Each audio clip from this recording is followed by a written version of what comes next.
একদিন ভোরে মেয়েটি বাগানে ফুল তুলছিল। হঠাৎই তার চোখে পড়ল বাগানের মধ্যে একটা রক্তে ভেজা পরী মাটিতে পড়ে আছে, আর সে আতঙ্কে ছুটে গেল।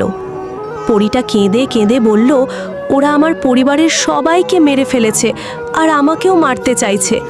এই কথা শুনে মেয়েটি দ্রুত পরীটাকে বাড়ি নিয়ে এলো আর ঘরে এসে ক্ষত পরিষ্কার করে কাপড় দিয়ে বেঁধে দিল। কিন্তু সে তার পরিবারের জন্য খুব কাঁদে আর রক্তক্ষরণও থামছে না। এদিকে সকালে ফুল বিক্রি না হওয়ায় মেয়েটির কাছে কোনো টাকাও ছিল না। তবু পরীর অবস্থা দেখে মেয়েটি ডাক্তার নিয়ে আসে, আর ডাক্তার এসে বাচ্চার চিকিৎসা করে ওষুধ দিল। কিন্তু ডাক্তার টাকা চাইলে মেয়েটি তার গলার চেন খুলে ডাক্তারকে দিয়ে দিল।